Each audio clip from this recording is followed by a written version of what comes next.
تو سب سے پہلی بات یہ ہے کہ شرعی علوم سے ناواقفیت جو ہے وہ اس کی وجہ بنتی ہے.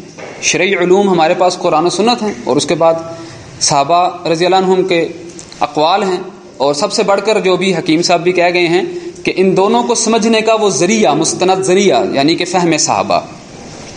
جب تک کہ آپ قرآن و سنت کو سمجھنے کے اس ذریعے کو بھی نہیں فالو کریں گے، اپنی سمجھ پہ، لغت پہ، چھٹی صدی کے امام پہ، آج کے کسی امیر پر اس کو سمجھنے کے اوپر مختص کر دیں گے، وہیں گمراہی آئے گی. چاہے آپ کہتے رہیں کہ میں قرآن و سنت سے سمجھ رہا ہوں، قرآن و سنت میرا ماخذ ہے، لیکن جب تک آپ اس کو جوڑیں گے نہیں صحابہ رضی اللہ عنہم اور تابعین، اتباع تابعین کے فہم کے ساتھ، تب تک خلاصی نہیں ہوگی، تب تک آپ مقصود تک نہیں پہنچیں گے. تو شرعی علوم سے ناواقفیت جو ہے وہ تکفیر کا ذریعہ بنتی رہی ہے، ان میں اندر بھی تھی. اور پھر اس کی ایک اور وجہ جو ہے وہ ہے علم بلا معلم. سیلف سٹڈی جو ہے انسان کو اللہ ماشاءاللہ اچھی راہ پر بھی لے جاتی ہے، لیکن سیلف سٹڈی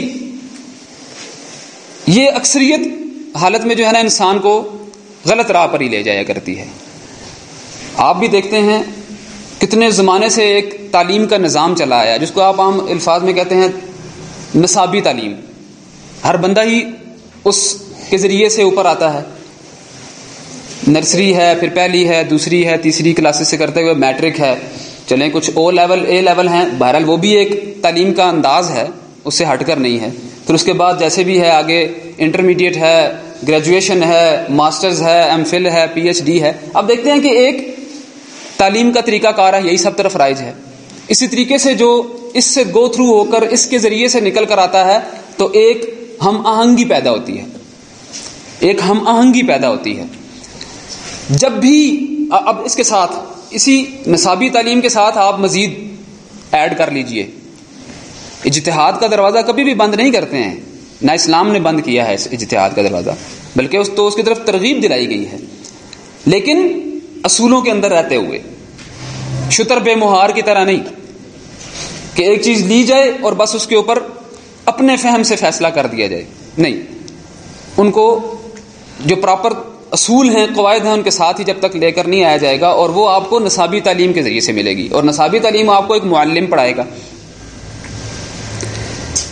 تو ایک وجہ تکفیر کی، چاہے وہ گروہوں میں تھی یا آج عوام میں ہے، یا گروہوں میں بھی ہو سکتی ہے اور ہے، اس کی ایک وجہ یہ بھی ہے علم بلا معلم کے.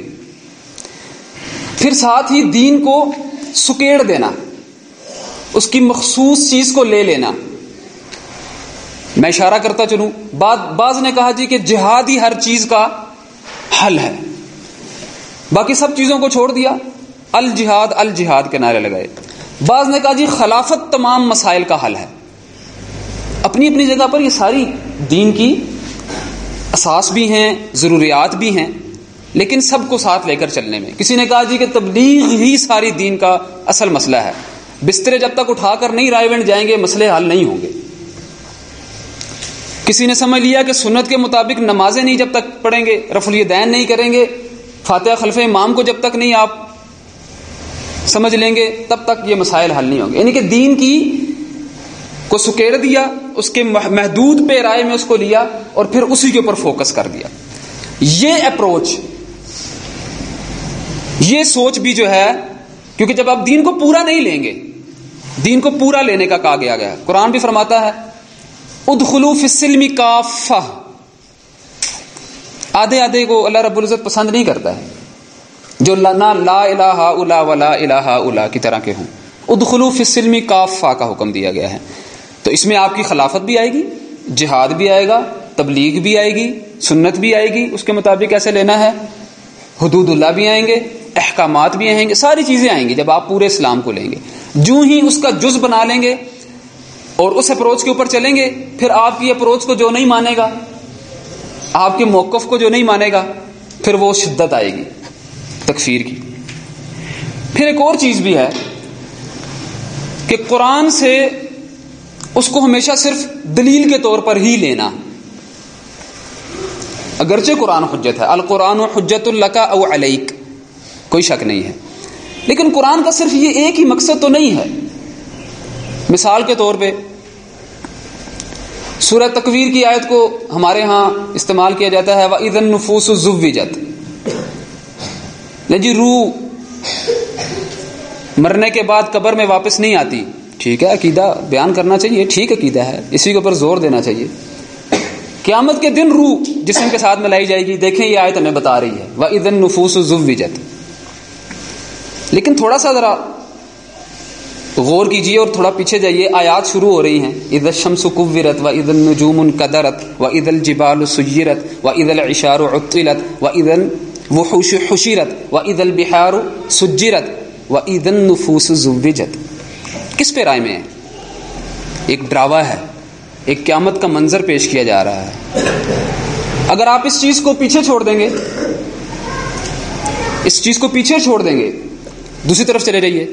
سورہ مومنون کی آیت ہے حتی اذا جاء احدهم الموت قال رب ارجعون لعلی اعمل صالحا فيما تركت كلا انها كلمة هو قائلها ومن ورائهم برزخ الى يوم يبعثون. ٹھیک ہے، جو کچھ آپ ثابت کرنا چاہتے ہیں ہوتا ہے، انکار نہیں ہے اس سے.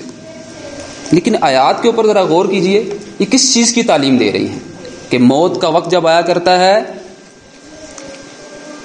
مہلت نہیں دی جاتی، کوئی خواہش کرے بھی تو اس کو واپس نہیں جانے دیا جائے گا. لہذا انتباہ، متنبہ ہو جاؤ، اپنے مرنے سے پہلے، موت کے آنے سے پہلے تیاری کر لو اس کی.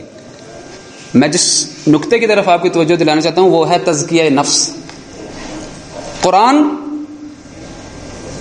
نے ان افراد کا جو پاسا پلٹا ہے جو ایک دوسرے کے خون کے پیاسے تھے، لڑائیاں ہوتی ہیں تو ختم ہونے کا نام نہیں لیتی ہیں، اپنی کوک سے پیدا ہونے والی بچی کو زندہ درگور کر دینے کے جو درپے ہو گئے، کیسے بدلے، کیسا پلٹا کھایا؟